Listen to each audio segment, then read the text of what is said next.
आज की इस वीडियो में हम बात करने वाले हैं अमर शहीद वीर राम प्रसाद बिस्मिल के बारे में। अमर शहीद वीर राम प्रसाद बिस्मिल भारत के महान स्वतंत्रता सेनानी और बड़े क्रांतिकारी थे, जिन्होंने 30 साल की उम्र में फांसी के फंदे को चूम लिया था।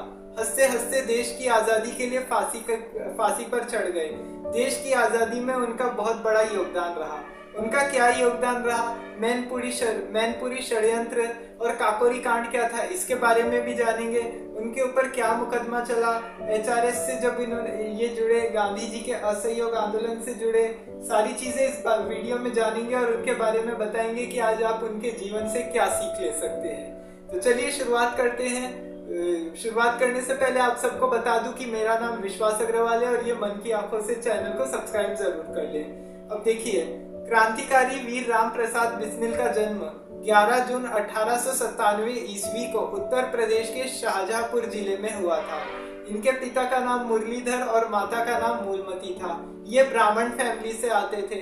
इनका सरनेम कुछ और था, लेकिन क्या हुआ कि है ना, उनका सरनेम क्या था वो तो पता नहीं है। वीडियोस में काफी देखा मैंने, लेकिन पता नहीं है उनका एक्चुअल सरनेम क्या था।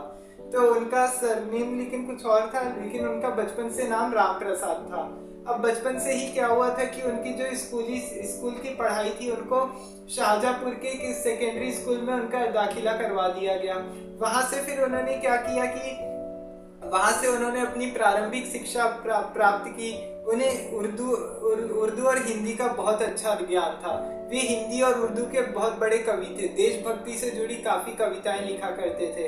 अब उनका बिस्मिल नाम कैसे पड़ा, वो एक्चुअली क्या हुआ था कि बिस्मिल्ला अलामा नाम के एक शायर ने है ना एक शायरी लिखी थी, जो आज भी बहुत फेमस है, जिसका है सरफरोशी की तमन्ना मेरे दिल में है, देखना है आगे जोर बाजुए किस कातिल में है। ऐसी ये जो शायरी है, सरफरोशी की तमन्ना मेरे दिल में है, ये बहुत सारे शायर क्या करते हैं, इसको है ना राम प्रसाद बिस्मिल की ही शायरी मानते हैं, लेकिन ये उन्होंने ही लिखी थी, अलामा बिस्मिल से ही प्रभावित होकर उनसे ही प्रभावित होकर इन्होंने अपना उपनाम बिस्मिल रख लिया। अब उसके बाद क्या हुआ कि बचपन से इनके जो पिताजी थे, और राम प्रसाद बिस्मिल जी के जो पिताजी थे मुरलीधर, वो एक कोर्ट में नौकरी किया करते थे। कोर्ट में मतलब कोई ज्यादा पैसे वाली फैमिली नहीं थी, मिडिल क्लास भी नहीं थे, काफी गरीब फैमिली से आते थे। अब एक्चुअली क्या हुआ कि इनके पिताजी ने इनको हिंदी की शिक्षा दिलवाने में इनकी काफी मदद की। इनको काफी है ना इसके बारे में बताया कि हिंदी देश में कैसे इम्पोर्टेंट है, क्या होना चाहिए। अब लेकिन जब बचपन से राम प्रसाद बिस्मिल जी जब छोटे थे, शुरुआत से ही है ना उनको ये पता रहता था कि है ना देश में क्या होने वाला है, क्या हो रहा है। अभी आज़ादी को लेके जितने भी मूवमेंट चल रहे हैं, ब्रिटिशर्स को लेके अभी क्या होने वाला है, ब्रिटिशर्स अभी भारत में क्या कर रहे हैं, क्या नहीं कर रहे हैं, सारी गतिविधियां उनको पता होती थी कि है ना देश में अभी क्या चल रहा है। तो एक्चुअली क्या हुआ, उनके मन में बचपन से ये बात थी कि है ना देश की आजादी के लिए उनको भी आगे लड़ना चाहिए।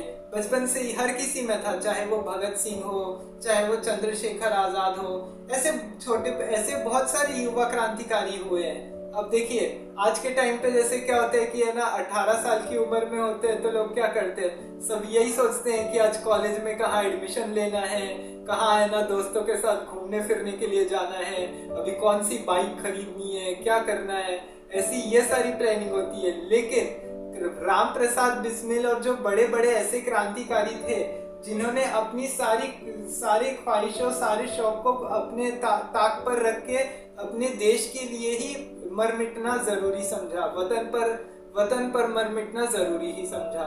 अब देखिए उसके बाद क्या हुआ कि है ना शुरुआत से ही क्या हुआ कि अब उनकी शिक्षा प्रारंभिक शिक्षा हुई, हिंदी और उर्दू के बारे में उनको काफी है ना ज्ञान की प्राप्ति हुई। लेकिन अब बचपन से क्या हुआ था कि उनको काफी है ना सिगरेट नशे की भी लत लग गई थी, सिगरेट की आदत लग गई थी, भांग पीने लग गए थे, काफी बुरी आदतों में भी वो चले गए थे। अब लेकिन क्या हुआ कि उन्होंने इन आदतों से अपने आप को छुड़ाने के लिए क्या किया, उनके यहाँ पे उनके साथ एक चमत्कार हो गया। अब क्या हुआ ऐसा कि है ना उनके है ना क्या हुआ कि वहाँ पे एक गुरु हुआ करते थे। वहाँ पे उन्होंने क्या किया कि है ना उनको है ना क्या किया, वो आर्य समाज के एक लीडर हुआ करते थे। तो उनको है ना आर्य समाज से उनको अपने आर्य समाज में जोड़ा। आर्य समाज में जोड़ने के बाद फिर क्या हुआ कि है ना उन्हें उन्हें ग्रंथ दिया गया सत्यार्थ प्रकाश, जो स्वामी दयानंद सरस्वती है जिन्होंने आर्य समाज की स्थापना की थी, उनका ये ग्रंथ है सत्यार्थ प्रकाश। तो उनको ये ग्रंथ पढ़ने के लिए दिया गया। वो इस ग्रंथ से इतना प्रभावित हुए कि उन्हें सारी आदतें छोड़ दी गई, उन्होंने सारी आदतें छोड़ दी। अब उसके बाद क्या हुआ कि फिर आगे चल के उनका एक ब्रिटिश स्कूल में दाखिला करवा दिया गया। ब्रिटिश स्कूल में एडमिशन तो कराया गया, अपने फ्रेंड अपने उनके एक दोस्त उनके एक और अच्छे दोस्त बन गए वहाँ पे। अब उसके बाद हुआ क्या कि अब उसके साथ रहते रहते भी अब लेकिन उनमें क्या था, बचपन से ही देशभक्ति का जज्बा था। देश के लिए मर मिटना, वतन पे मर मिटने का उनके लिए काफी वो था। उनको ये था कि नहीं, देश के लिए तो कुछ करना ही चाहिए। अब उसके बाद हुआ क्या कि अब जैसे उनकी आरंभिक शिक्षा तो हो गई पूरी कंप्लीट। अब फिर उसके बाद क्या हुआ कि अब जैसे ही उनकी शिक्षा कंप्लीट हुई, उन्होंने है ना काफी सारी कविताएं लिखनी शुरू कर दी हिंदी की। अब हिंदी की हो गई या उर्दू में हो गई, अलग अलग। उर्दू का ज्ञान इनको एक मौलवी ने दिया था, यहाँ आपको बता दूं, मौलवी ने दिया था। उसके बाद क्या हुआ कि अब जैसे ये सब हुआ तो फिर उसके बाद में उनकी ये प्रारंभिक शिक्षा भी हो गई कंप्लीट, पढ़ाई लिखाई सब हो गई। अब उसके बाद क्या हुआ कि है ना 1907 में भी क्या हुआ कि है ना कांग्रेस का भी एक दल हुआ करता था, गरम दल और नरम दल। गरम दल के जो नेता थे वो उनका क्या था, उनको जल्दी गुस्सा आया करता था। कोई भी जैसे गरम दल की टुकड़ी में बाल लाल पाल हुआ करते थे, मतलब बाल मतलब बाल गंगाधर तिलक, लाल मतलब बाल लाल पाल, बाल मतलब बाल गंगाधर तिलक, लाल मतलब लाला लाजपत राय और पाल मतलब बिपिन चंद्र पाल। ये तीन मतलब इनको बाल लाल पाल की टुकड़ी कहा जाता था। तो ये लोग क्या करते थे, ब्रिटिशर्स के खिलाफ काफी न्यूज़पेपर्स में लिखा करते थे। राम प्रसाद बिस्मिल भी इन सारी चीजों से काफी जुड़ गए थे अब धीरे धीरे करके। अब उसके बाद क्या हुआ कि है ना, अब ये सब हुआ तो फिर उसके बाद क्या हुआ कि अब काफी समय से जुड़ गए, लेकिन अब उनको पता नहीं था कि है ना देश में है ना पार्टीशन ऑफ बंगाल हो जाएगा। हालांकि कांग्रेस तो क्या हुआ था कि उस समय पूर्ण स्वराज की ही मांग कर रही थी।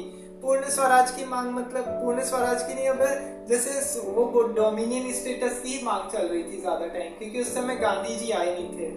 कांग्रेस का सेशन एक बार गांधी जी ने भी अटेंड किया था, लेकिन वो गांधी जी भी समझ गए थे ये कांग्रेस तो है ना कोई काम की तो है नहीं। वो क्या होता है कि साल में एक बार बस ये लोग मिलेंगे, आपस में बैठेंगे, हाँ मतलब वही साल में एक बार वही बात होगी कि आज़ादी मिलेगी देश को, उसी पे है ना 1 घंटा डिस्कशन होगा, चाय पानी करेंगे सब और उसके बाद चले जाएंगे, कुछ होना जाना है नहीं ऐसे में। तो कांग्रेस को तो गांधी जी ने ही लाके खड़ा किया था देश की आज़ादी के लिए। अभी वो अलग टॉपिक है, वो मैंने पार्टीशन ऑफ इंडिया के बारे में समझाया हुआ है पूरा कि कैसे, वो इसमें पूरा मॉडर्न हिस्ट्री बताई हुई है, तो वो देख लीजिएगा। हाँ, तो उसके बाद हुआ क्या कि अब जैसे 1905 में पार्टीशन ऑफ बंगाल हो गया। हाँ, अब पार्टीशन ऑफ बंगाल जैसे ही हुआ तो उसके बाद क्या हुआ कि अब पार्टीशन ऑफ बंगाल के बाद क्या हुआ कि ना हिंदू मुस्लिम दोनों डिवाइड हो गए। अब हिंदू मुस्लिम दोनों डिवाइड हो गए तो उसके बाद क्या हुआ कि है ना ब्रिटिशर्स को पता था कि है ना ये ऐसे ही करके है ना फूट तो पड़ी गई थी कि है ना देश को कैसे करना चाहिए। लेकिन राम प्रसाद बिस्मिल उस समय भी है ना काफी कोशिश कर रहे थे कि कोई क्रांतिकारी संगठन बनाया जाए। अब ऐसे करके फिर उसके बाद क्या हुआ कि है ना उन्होंने काफी लोगों से, अब एक दिन क्या हुआ कि उनकी अशफाक उल्लाह खान से मुलाकात हुई। अशफाक उल्लाह खान उनके काफी अच्छे दोस्त थे। शुरुआत में जो उनकी दोस्ती थी उनका कोई ऐसा वो नहीं था कि चलो ठीक है मिल लिए एक बार, तो वो ऐसे हो गया था। लेकिन अशफाक उल्लाह खान को उन्होंने देखा, उनसे बातचीत हुई। अब उन्होंने क्या किया, अशफाक उल्लाह खान भी है ना एक बहुत बड़े क्रांतिकारी हुआ करते थे। काकोरी कांड में इनका भी नाम है। हालांकि काकोरी कांड को है ना राम प्रसाद बिस्मिल ने कोई लूट नहीं बोला था, ब्रिटिशर्स इसको रॉबरी बताते हैं, लेकिन अगर हिंदुस्तान में अगर देखें तो इसको कोई काकोरी कांड नहीं बोला जाता है, इसको शौर्य भी बोला जाता है, ऐसा नहीं है। तो अब उसकी बात अभी अपन करेंगे थोड़ी देर में। तो अब उसके बाद हुआ क्या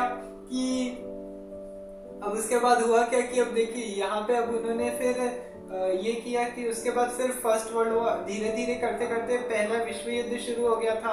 अब विश्व युद्ध शुरू हुआ तो फिर उसके बाद क्या हुआ कि अब अशफाक उल्लाह खान से उनकी दोस्ती तो हो नहीं पाई अब शुरुआत में, लेकिन अशफाक उल्लाह खान भी है ना देशभक्ति से रिलेटेड काफी कविताएं लिखा करते थे, काफी उर्दू शायरियां लिखा करते थे। अब जैसे ही उन्होंने 2-3 ऐसी कविताएं सुनाई राम प्रसाद बिस्मिल को, बिस्मिल उनसे इतना प्रभावित हुए, दोनों के बीच काफी करीबी दोस्ती हो गई। दोनों एक दूसरे के सब एकदम अच्छे दोस्त बन गए। कि जैसे अभी आपने सुना होगा जैसे डोनाल्ड ट्रंप और एलन मस्क कैसे अच्छे दोस्त थे, और बाद में खैर वो तो अलग टॉपिक है। डोनाल्ड ट्रंप तो बाद में तो उन लोग की दुश्मनी हो गई और अभी भी वो चल ही रहा है उनका झगड़ा। तो ठीक है, राम प्रसाद बिस्मिल और ये तो बन गए अच्छे दोस्त हो गए। अब फिर उनको उनसे उनके वो रोज है ना देश के बारे में डिस्कस किया करते थे कि भारत को आखिर आज़ादी दिलवाएं तो कैसे दिलवाएं, कि देश में ब्रिटिश लोग ऐसे अपने आप को अपने हिंदुस्तानियों को तो इस तरह से लूट के चले जाते हैं, इससे कुछ होता जाता तो है नहीं, क्योंकि सारा खजाना अपना बर्बाद हो रहा है, फिर वो तो अमीर होते जाएंगे, ऐसे तो काम चलने वाला नहीं है, कब तक अपन इसमें काम चला लेंगे। तो अशफाक उल्लाह खान भी ये चीज मानते थे कि हाँ ये बात तो बिल्कुल सही है। अब देखते ही देखते क्या हुआ कि है ना फर्स्ट वर्ल्ड वॉर शुरू हो गया। फर्स्ट वर्ल्ड वॉर जैसे ही शुरू हुआ, फर्स्ट वर्ल्ड वॉर के टाइम पे क्या हुआ था कि अब गांधी जी सबको जा जा के बोलते ही थे ना कि अब भारत को आजादी दे दो, कि आप ब्रिटिशर्स की हेल्प करो, और उसके बाद फिर क्या होगा कि है ना भारत को आजादी मिल जाएगी। अब भारत को लेकिन ऐसा कुछ हुआ नहीं। अब आजादी मतलब उसके बाद आजादी तो नहीं मिली।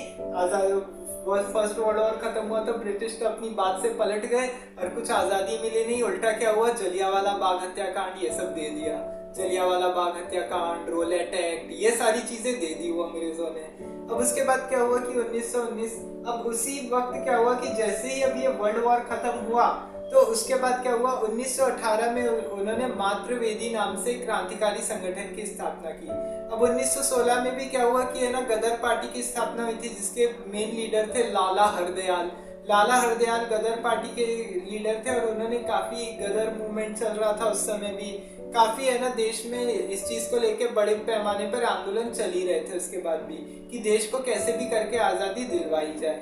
लेकिन उसके बाद क्या हुआ कि अब जैसे उन्होंने अब ये इसकी स्थापना की, इसमें क्या किया, ये क्रांतिकारी संगठन में सभी लोगों को है ना रोज बुलाया जाता था, इसमें डिस्कशन होता था। और एक दिन क्या हुआ, इसी से ही है ना इन्होंने क्या किया था, मैनपुरी षड्यंत्र को है ना वो किया था, मैनपुरी षड्यंत्र रचा था कि मैनपुरी में क्या करना है। उत्तर प्रदेश में जगह है मैनपुरी नाम से, और क्या हुआ था कि है ना वहां पे जाके मैनपुरी, इटावा, उत्तर प्रदेश जो इस समय आज की जो यूपी जगह है वो स्टेट है, वो उस समय पूरा इंडिया का नॉर्दर्न प्रोविंस हुआ करता था। मतलब नॉर्दर्न प्रोविंस हुआ करता था और बहुत बड़ा प्रोविंस था वो। तब उसके बाद क्या हुआ कि अब जैसे ये हुआ, फिर उसके बाद क्या हुआ कि अब जैसे उसके बाद उन्होंने मैनपुरी में क्या किया, अब जैसे शाहजहांपुर के कुछ युवाओं को और बाकी कई लोगों को इसके बारे में आगाह किया, इसके बारे में बताया, लोगों को जागरूक किया कि देखो देश में अंग्रेज कैसे अपने को लूटते रहते हैं, उनसे अपन को कैसे बचना चाहिए। भारत के लिए अभी भारत की अगर आज़ादी अगर नहीं होगी, अगर इस तरह से अगर होगा तो फिर अगर अपने आप को अंग्रेजों की अपन गुलामी ही करते रहेंगे और इस तरह से सब कुछ खत्म ही हो जाएगा अपने पास। तो ऐसे करके उन्होंने मैनपुरी में एक षड्यंत्र रचा और उसमें क्या किया था, अब जैसे अब अंग्रेजों ने क्या किया था कि है ना अखबार बेचने पे बैन लगा दिया था। ये क्या करते थे, न्यूज़पेपर्स छापते थे अपने, अलग अलग इन्होंने न्यूज़पेपर स्टैब्लिश किए हुए थे और उनमें सारी खबरें छापा करते थे जो ब्रिटिशर्स के खिलाफ बात बोलनी हो, कुछ भी बोलना हो, सब ये पेपर के माध्यम से पब्लिश करके लिखा करते थे। तब न्यूज़पेपर बेचने वालों पे बैन लगा दिया, उन पे धरपकड़ चालू की अंग्रेजों की, क्योंकि अंग्रेजों को लगता था कि अगर कोई भी अगर आतंकवादी गतिविधियों में शामिल है, हालांकि ये ब्रिटिशर्स तो ऐसे अपने आतंकियों को तो अपने माफ कीजिएगा इधर आतंकी बोल रहा हूँ तो उसके लिए माफी चाहता हूँ। तो यहाँ पे क्या हुआ कि अब ब्रिटिशर्स ने क्या किया कि जितने भी जो क्रांतिकारी थे, अब ये जो क्रांतिकारी गतिविधियां हुआ करती थी भारत में, अब ये लोग इन लोग को आतंकवादी समझते थे, जबकि आतंकवाद की कोई ऐसी डेफिनेशन भी होती है, लेकिन ऐसा नहीं है कि अगर कोई देखो जरूरत के लिए अगर मान लीजिए अगर जैसे क्रांतिकारी मतलब होता क्या है, अब देखिए मान लीजिए अब जैसे अगर कोई भी इंसान अगर अपने हक के लिए लड़ रहा है, अगर वो शांति से अगर उसके खिलाफ अगर बोलता हो, अपना हक मांगता हो और उसके खिलाफ अगर शांतिपूर्ण बैठ के प्रोटेस्ट करता हो बिना कोई खून खराबा किए, बिना कोई हथियार उठाए, अब ये सब अगर यह हथियार अगर उस चीज के लिए उठाता हो तो उसको आतंकवाद नहीं बोलेंगे। हाँ अगर उसके अगर मान लो अगर तुम यही अगर किसी को अगर आप अगर धर्म के खिलाफ, किसी की कास्ट के खिलाफ या और चीजों को लेके अगर भड़काते हो और दूसरों के राइट्स को है ना दूसरों के राइट्स को फंडामेंटल राइट्स के खिलाफ कुछ बोलते हो और उनकी अगर उसमें जान लेते हो बेगुनाह लोगों की, तब उसको आतंकवाद बोला जाता है। तो उसके बाद लेकिन ब्रिटिशर्स इन लोग को आतंकवादी समझते थे। अब मैनपुरी षड्यंत्र में क्या हुआ कि अब उसके बाद काफी कुछ हुआ। अब उसके बाद क्या हुआ कि है ना, मैनपुरी से अब उनको गिरफ्तार कर, और इसके जब ये मैनपुरी षड्यंत्र हुआ था, इसके बाद उनकी एक प्रसिद्ध रचना भी लिखी गई थी, एक बुक इन्होंने एक किताब छापी थी, और उसके 1918 के अंत तक आते आते इनकी एक कविता भी प्रकाशित हुई थी जिसका शीर्षक था मैनपुरी की प्रतिज्ञा। मतलब उसके बारे में उन्होंने बताया था कि उन्होंने मैनपुरी षड्यंत्र के बारे में उसमें पूरा बताया हुआ है। अब उसके बाद क्या हुआ कि है ना 1919 में फिर क्या हुआ, रोलेट एक्ट आ गया, फिर जलियांवाला बाग हत्याकांड हुआ। अब गांधी जी ने इधर क्या किया कि है ना नॉन कॉपरेशन मूवमेंट शुरू कर दिया। हालांकि क्या हुआ कि है ना बिस्मिल भी है ना कोई हिंसा के पुजारी नहीं थे, वो भी है ना अहिंसा को ही मानते थे कि है ना कभी भी लड़ाई झगड़े से कुछ मिलेगा नहीं। लेकिन जितने भी क्रांतिकारी थे, चाहे वो भगत सिंह हो, चंद्रशेखर आजाद हो, क्रांतिकारियों का एक चीज मानना था कि बहरों को सुनाने के लिए बम की आवश्यकता है। भगत सिंह ये बात हमेशा कहते थे कि बहरों को जगाने के लिए धमाका करने की एक बहुत जरूरत है। उनका ये डायलॉग बहुत फेमस है आज भी। तब उसके बाद क्या हुआ कि है ना जलियांवाला बाग हत्याकांड हुआ, काफी कुछ हुआ। अब जैसे ये असहयोग आंदोलन हुआ था, नॉन कॉपरेशन मूवमेंट, तब ये नॉन कॉपरेशन मूवमेंट के तहत क्या हुआ था कि अब नॉन कॉपरेशन मूवमेंट में गांधी जी सबको बोल रहे थे कि है ना जितनी भी चीजें हैं सबको बॉयकॉट करो, अंग्रेजों का जितना भी कुछ लिया हुआ है, जो कुछ भी अपन उनके स्कूल है या जहाँ पे भी अपन उनके शिक्षा दीक्षा जो भी ग्रहण कर रहे हैं अपन इधर उधर की, उस चीज पे से आप हट जाओ और है ना सब स्वदेशी में पे आ जाओ। सब कोई लोगों को चरखा चलाना चाहिए वगैरह वगैरह, गांधी जी ने काफी कुछ बताया। अब उसके बाद क्या हुआ, और ये मूवमेंट चल ही रहा था और सबको लग रहा था कि अगर जिस हिसाब से अभी चल रहा है तभी हो सकता है कि है ना करते करते फिर है ना देश को आजादी मिल जाएगी। लेकिन ऐसा कुछ हुआ नहीं। अब क्योंकि क्या हुआ कि है ना 5 फरवरी 1922 को क्या हुआ कि चौरी चौरा इंसिडेंट हो गया। चौरी चौरा इंसिडेंट क्या था कि है ना अब 5 फरवरी 1922 को क्या हुआ कि है ना लोग प्रोटेस्ट करने आए हुए थे, प्रोटेस्ट कर रहे थे, और उधर से पुलिस वालों ने उन पे लाठीचार्ज करना शुरू कर दिया। वो भीड़ गुस्से में इतना बेकाबू हो गई। वो भीड़ में क्या किया, वो इतनी बड़ी भीड़ थी और भीड़ ने पूरे एक थानेदार और पूरे 22 पुलिस वालों को है ना थाने में बंद करके जिंदा जला दिया और पूरे पुलिस स्टेशन के अंदर आग लगा दी। ये चौरी चौरा गोरखपुर के पास में ही एक जगह है। अब ये इतना बड़ा कांड हो गया और गांधी जी को इसके बाद 6 साल की जेल हो गई। गांधी जी को जैसे इसके बाद 6 साल की जेल हुई और गांधी जी ने तुरंत में ही ये आंदोलन वापस ले लिया, क्योंकि गांधी जी को पता था कि अब ब्रिटिशर्स रुकेंगे नहीं। अब तो वो इतना पीटेंगे कि है ना कि जिसकी कोई हद नहीं है। क्योंकि ब्रिटिशर्स तो यही चाह रहे थे कि थोड़ी सी बस यहाँ पे हिंसा हो जाए, फिर हम लोग इन लोग को सबको है ना ठोक पीट के बराबर कर देंगे। वो अंग्रेजों का ऐसा मानना होता था। तो गांधी जी ने फिर ये सोच के वापस ले लिया था, क्योंकि उनको पता था कि है ना अब ब्रिटिशर्स है ना बहुत मारेंगे सबको। तो ये आंदोलन को वापस ले लिया गया। अब रामप्रसाद बिस्मिल भी है ना असहयोग आंदोलन से जुड़े हुए थे। रामप्रसाद बिस्मिल, चंद्रशेखर आजाद और जितने भी थे। हालांकि जब मैनपुरी षड्यंत्र में क्या हुआ था, इनको गिरफ्तार करने की कोशिश की गई थी ना, तो ये क्या हुआ था कि वहां पे ये बिस्मिल क्या किए थे, वहां से फरार हो गए थे और काफी दिनों तक अपना भेष बदल के अलग अलग जगहों पे घूम रहे थे। अब अलग अलग जगहों पे अलग अलग जगहों पे घूम रहे थे। तो उसके बाद क्या हुआ कि है ना अलग अलग जगहों पे अगर वो घूम रहे थे, फिर है ना एक बार क्या हुआ था कि वो पुलिस उनको पकड़ने के लिए आ रही थी। तो उसके बाद क्या हुआ, जब पुलिस पकड़ने आ रही थी तो फिर वहां पे क्या हुआ कि है ना उधर पास में यमुना नदी थी और वो वही यमुना नदी में कूद गए। पुलिस लगातार फायरिंग करती रही और वो यमुना नदी में कूद गए और वहीं से फिर है ना काफी देर तक तैरते तैरते बाद में निकल गए यमुना नदी क्रॉस करके। और पुलिस को क्या लगा कि रामप्रसाद बिस्मिल तो फायरिंग में मारे गए, लेकिन अंदाजा गलत निकला। तो ऐसे करके ये सब हुआ। अब उसके बाद क्या हुआ कि है ना उसके बाद उन्होंने एचआरए की स्थापना कर दी 1919 आते आते 1922 के बाद। 1922 में फिर एचआरए की स्थापना कर दी, जिसका फुल फॉर्म है क्या फुल फॉर्म है एचआरए, हिंदुस्तान रिपब्लिक एसोसिएशन। हाँ, हिंदुस्तान रिपब्लिकन एसोसिएशन। बाद में ये हिंदुस्तान सोशलिस्ट रिपब्लिकन एसोसिएशन हुआ। चंद्रशेखर इसके सबसे प्रमुख थे। इसमें सरदार भगत सिंह, चंद्रशेखर आजाद, अशफाक उल्लाह खान, यशपाल, राम प्रसाद बिस्मिल, सचिंद्रनाथ सान्याल से वगैरह और भी जैसे बहुत महान से भी महान क्रांतिकारी थे, और इस संगठन की कार्यवाही गुप्त रूप से चलती रहती थी। अब इसी के बाद क्या हुआ कि है ना, इसी में क्या हुआ कि अब ये जो ये है ना काफी दिनों तक है ना हर जगह से प्रचार प्रसार करते रहे कि देश में को कैसे आजादी दिलवाई जाए हिंसा के रास्ते से। हालांकि राम प्रसाद बिस्मिल ने भी है ना ये सोच लिया था कि अब तो वो इस चीज का बदला तो लेंगे ही अंग्रेजों से, चाहे जो हो जाए। अब उसके बाद क्या हुआ कि अब उसके बाद क्या हुआ कि है ना, उसके बाद उन्होंने क्या किया कि अब वो एक बार कहीं तो जा रहे थे ट्रेन से एक बार कहीं जा रहे थे, तो उन्होंने क्या किया कि है ना, अब क्या हुआ कि है ना वहां पे ब्रिटिशर्स ने क्या किया था, कोई सरकारी खजाना रखा हुआ था। तब उसके बाद क्या हुआ कि है ना, उन्होंने ये चीज देखा कि है ना, उनको क्या किया, उनको एक आइडिया आया कि है ना क्रांतिकारी गतिविधियों का पूरी तरह से संचालित करना था देश में, कि अब अगर आजादी की मांग तेज करनी थी और उसके लिए पैसे चाहिए थे। अब वो पहले से कहीं से भी है ना सब कोशिश कर रहे थे कि है ना कुछ भी जुगाड़ करके कहीं से फंड इकट्ठा हो जाए, कुछ भी हो जाए, तो लेकिन अब कुछ हो नहीं पा रहा था। अब वो एक बार राम प्रसाद बिस्मिल कहीं तो ट्रेन से जा रहे थे, ट्रेन से जाते जाते उन्होंने क्या देखा कि है ना, ये ब्रिटिशर्स तो क्या करते हैं, इन्होंने ये जितना भी बड़ा खजाना रखा होता है ये तो सब अपने ही लेके गए हुए हैं। ऐसा तो है नहीं कि ये इनका खुद का सारा खजाना है, ऐसा भी नहीं है। तो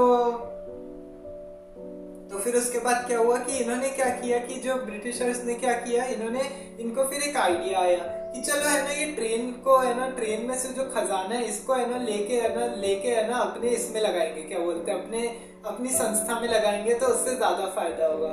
तो हालांकि इसको रॉबरी नहीं बोला था उन्होंने, क्योंकि उनका ये मानना था कि ये तो है ना अपने आप को, अपने जो भारतवासियों से जो खजाना लूटा है अंग्रेजों ने, अपन तो इसको है ना ले रहे हैं, उनका अपना हक मांग रहे हैं अपन कोई इस चीज को ये ना कोई लूट मार या डकैती तो नहीं बोलना चाहिए ऐसे में, उनका ये मानना हुआ करता था। तब उसके बाद हुआ क्या कि अब जैसी उन्होंने ये बात बोली, अब ये प्लान उनको जैसी आया, तो फिर क्या हुआ कि है ना HSRA के साथ उन्होंने फिर एक दिन मीटिंग बुलाई। मीटिंग में क्या किया, ये सबको बताया कि उनके पास ये ऐसा आइडिया है और इस बारे में उन्होंने सोचा है कि है ना ऐसे करके देश को आजादी मिल सकती है। लेकिन सब इसके लिए मान गए थे कि चलो ठीक है, अपने पास पैसा आएगा। तो उसके बाद क्या हुआ कि है ना, इनको मालूम था कि है ना अंग्रेजों ने तो यहाँ पे कोई सिक्योरिटी गार्ड तैनात नहीं किया हुआ है, कुछ भी तैनात नहीं है, तो अपन क्या कर सकते हैं, आराम से है ना उनका खजाना लेंगे, अपने क्रांतिकारी गतिविधियों को संचालित करेंगे, सब करेंगे, देश को कैसे भी करके अब आजादी तो दिलवानी है, ब्रिटिशर्स के चंगुल से तो निकालो भारत को कैसे भी करके, उनका ये मानना हुआ करता था। अब उसके बाद क्या हुआ, 9 अगस्त 1925, ये डेट याद रखिएगा क्योंकि ये बहुत इंपॉर्टेंट है। काकोरी कांड इसी, हालांकि इसको कांड नहीं बोला जाता है, बहुत सारी जगहों पे शौर्य भी बोला जाता है। तो ये काकोरी कांड क्या था, लखनऊ के पास एक जगह है काकोरी अभी भी जगह है, लखनऊ के पास ही एक छोटा सा स्टेशन है यूपी में। वहां से रात के करीब 2 बजे ठाकुर रोशन सिंह, फिर राजेंद्र नाथ लाहिड़ी, राम प्रसाद बिस्मिल और अशफाक उल्लाह खान, सचिंद्रनाथ सान्याल जैसे जितने भी क्रांतिकारी थे, चंद्रशेखर आजाद जैसे और भी क्रांतिकारी थे, सबने क्या किया कि है ना, ये लोग वहां पे जैसे ही काकोरी में ट्रेन रुकी, काकोरी में जैसे ही ट्रेन रुकी, वो काकोरी अंदर से सब एकदम से चढ़े। ड्राइवर के सर पे बंदूक रख के अशफाक उल्लाह खान ने बोला कि है ना, ट्रेन को यहीं पे रोको वरना हम गोली चला देंगे। हालांकि उनका ऐसा कोई किसी को मारने का, यहाँ आपको ये भी बता दूं, किसी को कोई खून खराबा करने या कोई लूट मार करने का इन लोग का इरादा नहीं था। तो इसलिए ये नहीं सोचे कोई भी कि है ना कि इन्होंने ऐसे किया तो ये कोई आतंकवादी थे, तो ये गलत फहमी मत रखिएगा। इन्होंने देश को, अपने देश के लिए ही ये सब कुछ किया था। तो उसके बाद क्या हुआ कि ड्राइवर को बोला इन्होंने, अब वहां पे जो है ना क्या हुआ कि है ना, ब्रिटिशर्स ने अपना अंदर बक्सा रखा हुआ था, अपना जितना भी जो उनका पैसा वैसा था जिसमें वो अंदर बांध के रखा हुआ था। अब सबने क्या किया कि है ना, ट्रेन को रुकवा के क्या किया कि अब लोग है ना एकदम से डर गए, और लोग है ना पूरे बोगी में हर जगह ट्रेन में हाहाकार मच गया कि ये क्या हो गया अचानक से। लेकिन सभी लोग, उन क्रांतिकारियों ने सभी से लोगों से अपील कर दी कि है ना, देखिए यहाँ हम किसी को कोई खून खराबा या कोई लूट मार करने नहीं आए हैं, हम देश के लिए ही खजाना लूटने आए हैं। हम यहाँ किसी हिंदुस्तानी का खून नहीं बहा रहे हैं, अब सब अपने आप शांति से बैठ जाइए, तो किसी के ऊपर कोई गोली नहीं चलाई जाएगी, कुछ नहीं होगा किसी को। ऐसे करके इन्होंने सबको कन्विंस करने में कामयाब हुए ये। और उसके बाद क्या हुआ कि वहां से फिर क्या हुआ कि काकोरी कांड के बाद फिर इन्होंने क्या किया, जैसे ही यहाँ से ट्रेन चली रही थी तो है ना वहां से सब खींचने में ये लोग कामयाब हो गए चलती ट्रेन से। और वहीं से है ना उन्होंने गार्ड को रुकवाया और बहुत बड़ी और अच्छे से है ना पूरा, जिसमें से है ना हालांकि उसमें 3 से 4 हजार रुपए थे और उस बक्से के अंदर, हालांकि बहुत सारे लोग तो इसको 10 हजार तक भी बताते, इसमें हो सकता है कि 10 हजार से भी ज्यादा पैसे थे। अब उसके बाद क्या हुआ कि अब इन्होंने ये सब कर लिया और उसके बाद फिर बाद में अब जैसे ही ये सब हुआ तो फिर उसके बाद क्या हुआ कि इन्होंने फिर ये सब करके फिर है ना जैसे तैसे है ना सारा खजाना लेके है ना यहाँ से निकल गए। यहाँ पे लेकिन दुर्भाग्य, यहाँ पे एक सबसे बड़ी दुर्भाग्य की बात हो गई, ये लोग पकड़े कैसे गए, गलती से वहां पे है ना इनके जो साथी थे बनारसी दास, उनकी एक चादर छूट गई और उस वजह से क्या हुआ वो ट्रेन में रह गई। अब ये लोग भाग रहे थे वहां से, भाग तो गए लेकिन अब उनको पता चल गया, ब्रिटिशर्स को पता चल गया कि है ना इतना बड़ा कांड हुआ है। ब्रिटिशर्स तो इसको रॉबरी बोलेंगे, लूटना ही बोलेंगे, हालांकि अपने लोग कोई कांड नहीं बोलते क्योंकि ये अपने देश के लिए ही हुआ था। इसलिए कोई ये गलत फहमी में मत जाइएगा कि इन्होंने देश में कि ड्राइवर के सर पे बंदूक रख के बोला था अशफाकुल्ला खान ने तो वो कोई आतंकवादी के जैसे बोला था, बिल्कुल भी ऐसा मत सोचिएगा। तो उसके बाद क्या हुआ कि अब इन्होंने सब कुछ लूट लिया और फिर लूट के वहां से निकल गए। अब जो बनारसी दास जो थे ये राम प्रसाद बिस्मिल के बहुत अच्छे दोस्त हुआ करते थे, सोचिए अच्छे दोस्त थे। अब इनको पुलिस को जैसे ही पता चला, इनसे काफी काकोरी में हर जगह, पूरे शाहजहांपुर में हर जगह पूछताछ की गई कि है ना ये क्या चल रहा है यहाँ पे, देश में इतना बड़ा कांड कैसे हो गया, काकोरी कांड, ये षड्यंत्र कैसे रचा गया, किसने रचा था। सभी ने गवाही देने से मना कर दिया। अब जब वो बाद में क्या हुआ कि जैसे ये चादर का पता चला तो वो पुलिस क्या की, वो चादर लेके बनारसी दास के घर जा पहुंची, बनारसी दास के पास गई और उन्होंने क्या किया कि है ना पुलिस वालों ने उस बनारसी दास को क्या से पहले पूछताछ की। काफी देर तक वो नहीं माने कि नहीं हम कोई गवाही नहीं देंगे। तो उसके बाद क्या हुआ कि काफी पुलिस के धमकी देने पे है ना उन्होंने फिर गवाही दे दी। सोचिए एक दोस्त की वजह से उनको अपनी जान गंवानी पड़ गई राम प्रसाद बिस्मिल जी को। अभी मैंने कुछ दिन पहले सम्राट पृथ्वीराज के बारे में बताया था, तो बताया था कि है ना जयचंद ने कैसे गद्दारी की थी उनके साथ में, राजा जयचंद ने, कन्नौज के राजा ने। तो अब वैसे ही यही हुआ राम प्रसाद बिस्मिल के साथ भी हुआ, उनके ही कुछ साथियों ने उनके साथ धोखाधड़ी कर दी। देश में आज जैसे गद्दारों की कमी नहीं है, उस समय भी गद्दारों की कोई कमी नहीं थी, चाहे वो अंग्रेजों की। और हाँ, ये आपको एक चीज ये बात और बता दूं कि एक फायरिंग में एक्चुअली क्या हुआ, हवा में ये लोग फायरिंग कर रहे थे काकोरी में, जब ये ट्रेन में से खजाना ले रहे थे तो हवा में फायरिंग कर रहे थे। तो क्या हुआ कि है ना अशफाकुल्ला की मनमत गुप्त की नाम के क्रांतिकारी के हाथ से गलती से एक आदमी के ऊपर गोली चल गई, और उसकी जान चली गई। सोचिए बिस्मिल ने जो अपनी आत्मकथा लिखी है उसमें उन्होंने खुद ने बताया है कि है ना अगर वहां पे एक आदमी की भी अगर जान नहीं जाती तो हो सकता है कि है ना शायद उन लोग को फांसी की सजा न होती। तो उसके बाद क्या हुआ कि है ना उन्होंने अब वो उसकी जान चली गई तो उनको फांसी की सजा होना तो तय था। फांसी की सजा होना तय था। ब्रिटिशर्स ने क्या किया, अब सब इधर से धरपकड़ चालू कर दी। अब सब जगह से पकड़े गए लोग और 25 अगस्त 1925 को राम प्रसाद बिस्मिल को भी गिरफ्तार कर लिया गया। राम प्रसाद बिस्मिल, अशफाकुल्ला खान, ठाकुर रोशन सिंह, राजेंद्र लाहिड़ी, इन सभी क्रांतिकारियों को पकड़ लिया गया और इनसे फिर पूछताछ करनी शुरू कर दी। अब जैसी पूछताछ की गई, कोर्ट में इनको एक वकील दिया गया, वकील के साथ इन्होंने केस लड़ा। अब काफी समय तक फरवरी 1927 से लेकर दिसंबर 1927 तक मुकदमा चलता रहा। मुकदमा उनके ऊपर चला तो सभी क्रांतिकारियों को, ये 4 क्रांतिकारियों को फांसी की सजा दे दी गई। हालांकि यहाँ पे बिस्मिल का, यहाँ आपको बता दूं कि जब ये पढ़ लिख रहे थे तो शादी की बात चली थी राम प्रसाद बिस्मिल के घर पे, लेकिन उनकी माताजी उनके हमेशा से सपोर्ट में रहती थी और उनको बोल दिया था कि है ना, जब तक पूरी पढ़ाई लिखाई नहीं हो जाती तब तक कोई शादी नहीं करवानी है। तो उसके बाद क्या हुआ कि अब जैसे फांसी की सज़ा की बात हो गई कि है ना इनको फांसी दी जाएगी, और उसके बाद भी है ना सचिंद्र नाथ सान्याल को उम्र कैद की सज़ा दी गई। 17 लोगों को लंबी सजाएं दी गई इस कांड में, काकोरी षड्यंत्र में। अब उसके बाद क्या हुआ कि अब 17 लोगों को और कुछ क्रांतिकारियों को तो काला पानी की भी सजा दी गई, काला पानी भी भेजा गया। तो ऐसे करके काफी कुछ हुआ। अब उससे 2 दिन पहले ही 17 दिसंबर 2000 माफ कीजिएगा 17 दिसंबर 1927 को ही राजेंद्र लाहिड़ी को सबसे पहले फांसी दी गई, और फिर उसके बाद 19 दिसंबर 1927 को राम प्रसाद बिस्मिल, ठाकुर रोशन सिंह और अशफाक उल्लाह खान को फांसी दे दी गई। फांसी पर चढ़ने से पहले राम प्रसाद बिस्मिल जी से पूछा गया था कि आपकी क्या इच्छा है। हालांकि राम प्रसाद बिस्मिल जी ने, यहाँ आपको बता दूं कि जब वो जेल में थे तो उसके बाद क्या हुआ था, जेल से भी उन्होंने बाहर निकलने की काफी कोशिश